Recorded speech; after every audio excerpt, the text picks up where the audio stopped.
व्रत त्योहार कथा। Subscribe this channel, press the bell icon.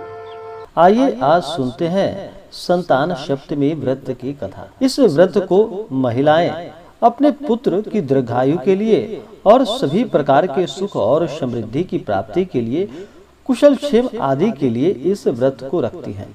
इस व्रत को स्त्री या पुरुष कोई भी रख सकता है अपनी संतान की उन्नति के लिए। संतान सप्तमी के व्रत में भगवान शिव, माता पार्वती और भगवान गणेश का पूजन किया जाता है।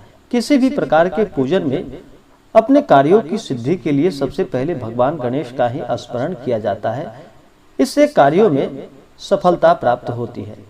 भगवान शिव और माता गौरी सभी प्रकार के सुख और समृद्धि को प्रदान करने वाले हैं। जो भी भक्त सच्ची श्रद्धा के साथ संतान सप्तमी का व्रत करते हैं या कथा श्रवण करते हैं, उन्हें भगवान भोलेनाथ और माता गौरी की कृपा से सभी प्रकार के सुख और समृद्धि की प्राप्ति होती है। तो आइए सुनते हैं संतान सप्तमी व्रत की कथा।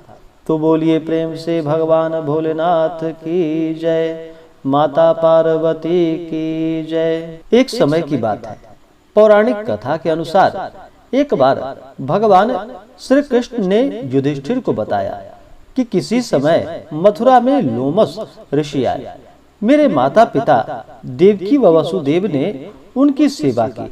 ऋषि ने कंस द्वारा मारे गए पुत्रों के शोक से उबरने के लिए उन्हें संतान सप्तमी का व्रत करने को कहा और फिर इस व्रत की विधि बताई और कथा बताई। इसके अनुसार नहुस अयोध्यापुरी का प्रतापी राजा था। पत्नी का नाम चंद्रमुखी था। उसके राज्य में विष्णुदत्त नामक ब्राह्मण रहता था। उसकी पत्नी का नाम रूपवती था। रानी चंद्रमुखी व रूपवती में घनिष्ठ प्रेम था। वह बड़े ही घनिष्ठ मित्र थे। एक दिन वे दोनों सरयू में स्नान करने गए। वहां पर देखा कि अन्य स्त्रियां भी वहां पर स्नान कर रही थी और उन स्त्रियों ने वहीं पर माता पार्वती और भगवान शिव की प्रतिमा बनाकर विधि पूर्वक पूजन किया। फिर रानी चंद्रमुखी व रूपवती ने उनसे पूजन का नाम व उनसे उस व्रत की विधि पूछी। फिर उन स्त्रियों में से एक ने बताया कि इस व्रत का नाम संतान सप्तमी का व्रत है। यह संतान को प्रदान करने वाला है तथा सभी प्रकार के सुख और ऐश्वर्यों को प्रदान करने वाला है। उस व्रत की बात को सुनकर उन दोनों सखियों ने भी जीवन पर्यंत तक इस व्रत को करने का मन में संकल्प लिया और फिर भगवान शिवजी के नाम का डोरा बांध लिया। घर पहुंचने पर वे संकल्प फिर भूल गए। अंततः मृत्यु के पश्चात रानी वानरी व ब्राह्मणी मुर्गी की योनि में जन्म दोनों को लेना पड़ा। कालांतर में दोनों पशु योनि को छोड़कर फिर से पुनः मनुष्य योनि में आए।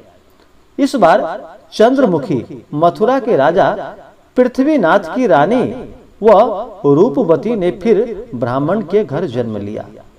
इस जन्म में रानी ईश्वरी व ब्राह्मणी का नाम भूषणा रखा। भूषणा का विवाह राजपुरोहित अग्निमुखी के साथ हुआ। इस जन्म में भी दोनों में बड़ा प्रेम हो गया। व्रत भूलने के कारण ही रानी इस जन्म में भी संतान सुख से वंचित रहे। भूषणा ने व्रत को याद रखा, इसलिए उसके गर्भ से 8 सुंदर व स्वस्थ पुत्रों ने जन्म लिया। रानी ईश्वरी के पुत्र शोक की संवेदना के लिए एक दिन भूषणा उनसे मिलने के लिए गई। उसे देखते ही रानी के मन में ईर्ष्या का भाव ने जन्म लिया और उसने उसके बच्चों को मारने का निश्चय किया और बड़ा ही प्रयास किया, किंतु बालक न मर सका। उसने भूषणा को बुलाकर सारी बातें बताई और फिर भूषणा से क्षमा याचना करके उससे उसका कारण पूछा कि तुम्हारे बच्चे मर क्यों नहीं पाए, ऐसा क्या कारण है। तो भूषणा ने उसे पूर्व जन्म की बात स्मरण करवाई और उसी के प्रभाव से आप मेरे पुत्रों को चाहकर भी न मरवा सकी। यह सुनकर रानी ईश्वरी ने भी विधि पूर्वक के साथ संतान सुख देने वाला यह मुक्ताभरण व्रत रखा। व्रत के प्रभाव से रानी पुनः गर्भवती हो गई और एक सुंदर बालक को जन्म दिया। उसी समय से पुत्र प्राप्ति और संतान की रक्षा करने के लिए यह व्रत को रखा जाता है और यह संतान सप्तमी का व्रत।